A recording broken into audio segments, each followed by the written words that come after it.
Hello. Hi. Hi. Hi, I'm a small business landlord in upstate New York with 68 rental units, all low to middle income affordable housing. I'm a property owner in Rochester, New York. I manage about 157 units. My husband and I are a medium-sized full-time housing provider in the greater Rochester area with close to 300 units. My wife and I manage 12 units here in the Albany, New York area. We're a small hands-on landlord. We have a lot of long-term tenants. I'm a landlord from upstate New York. I own a few rental properties in Schenectady and a couple in Gloversville. During this pandemic, many of my tenants have been laid off. Some work under the table, so they don't qualify for unemployment.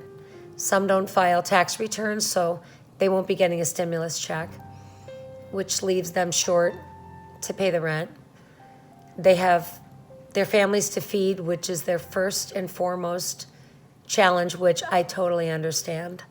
As soon as COVID-19 invaded our communities, we sent a kind and informative notice to all our tenants, letting them know we understand the stress everyone is going through, as we are too. We informed our communities that we will waive all late fees during this time and that we will work with any tenants that are in a financial crisis because of COVID-19, that we are still here for them. If they have any emergency work orders or just need help, they can reach out to us. I understand people don't have money right now. They've lost their jobs. They've lost their income. And I would never, ever, ever agree to throwing people out on the streets. That's just not right. It's the wrong thing to do. And I don't know any landlord, especially landlords in upstate New York, who would ever think about doing that because of the certain situation with people losing their income. What we do is we provide a very nice apartment for them. In most cases, they're $150 to $200 below what the going rate would be considered in this area. And we intentionally do that to help us with turnover. We feel it helps them, helps us. I've always had a personal philosophy when it comes to my rental properties that I don't want to offer someone a housing in a situation, in a place that's in disrepair, in a place that I wouldn't be willing to live in. So I take a lot of pride in keeping those up, and this is part of my retirement plan to supplement my income. And I'm very concerned about this push, mainly from downstate New York, to have a rent strike. I'm working with everyone that I can, trying to make things work for every scenario, which puts me in the position of finding another source of income when I don't get the rental income to pay the bills that I have to pay. I want to share with you some stats for April rents.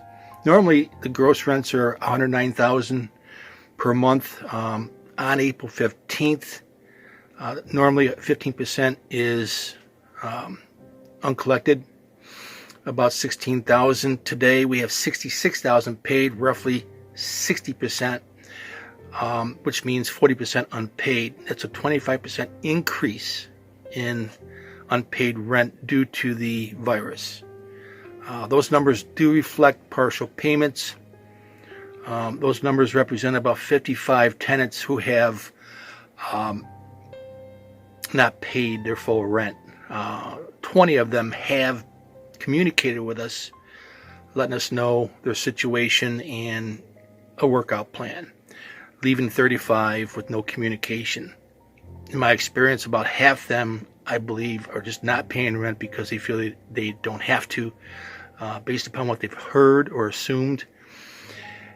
And they actually have one tenant that said she's not paying rent because CNN told her she didn't have to.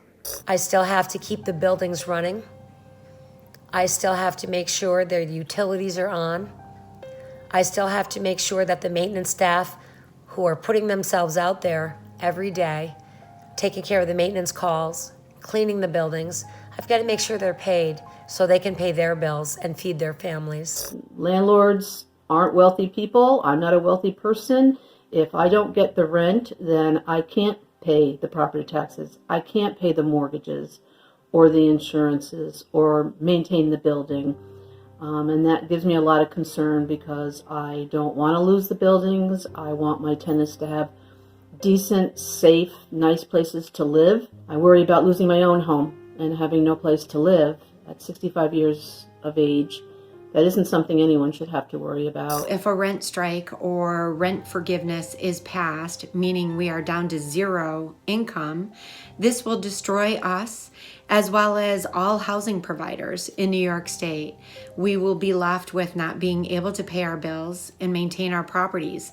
We will be forced to lay off our employees and won't be able to answer the phone when a tenant calls for an emergency work order. Who will take care of our tenants and our properties? We won't be able to, as we will be struggling to feed our own families at that point. If something happens and these tenants can't pay their rent, it's going to be impossible for us to run the buildings. I don't know what would happen to them unless we had relief from property taxes. That was a dollar for dollar match on any rent forgiveness. I don't know how we would make the expenses. The PPP loan doesn't apply to many landlords. So that's a problem because there's no relief there for us to pay our workers. The other problem with the PPP loan is that most of my people are independent contractors and the PPP loan doesn't apply to their wages. So I've got to come up with another way to pay them. I need them every day to keep the buildings clean and running. I also have to pay my taxes, my insurance, my mortgage, my personal bills, as I don't get a paycheck. If the state wants to provide an additional stimulus package for renters, the S8140A bill makes sense rather than put the burden on housing providers to give free rent. Is the state requiring grocery stores to provide free food or gas stations to provide free gas? Mortgage payment expense, although significant, is only 29% of our gross rents. We have another 64% of gross rents as expenses, not including paying ourselves. This includes our property management, payroll, and business expenses, property taxes, property insurance, gas, electric, water, refuse removal, and of course maintenance and repairs for all of our properties. The bottom line is, if we're going to have assistance for tenants, then we need assistance for landlords.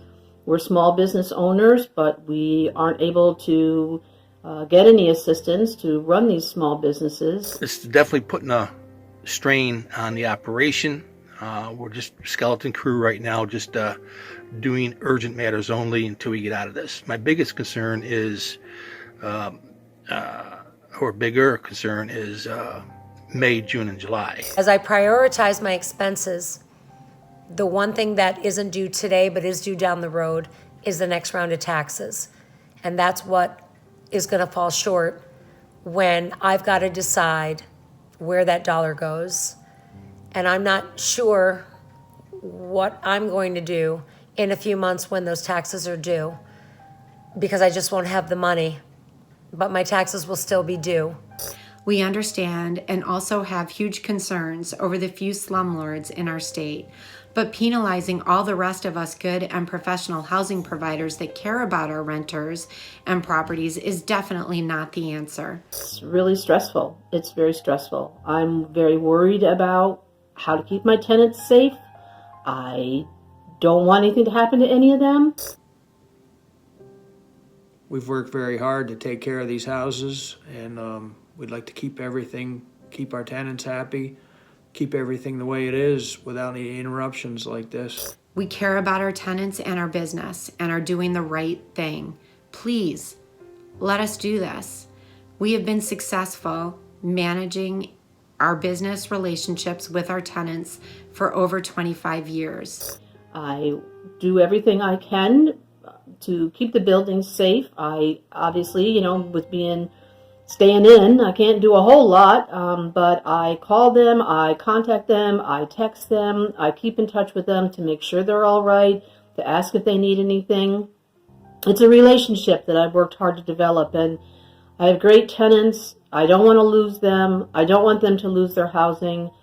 I just need to get the rent.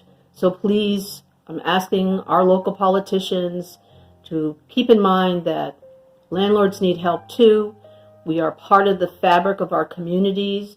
We provide housing for people, and in order for people to stay in their homes, they need housing. So we all need to work together. Landlords need help, tenants need help. Please keep that in mind in the decisions that you make in taking care of our country. Don't destroy all the hard work we've put into these relationships and our properties. There's just a lot involved, and hopefully that won't be the case.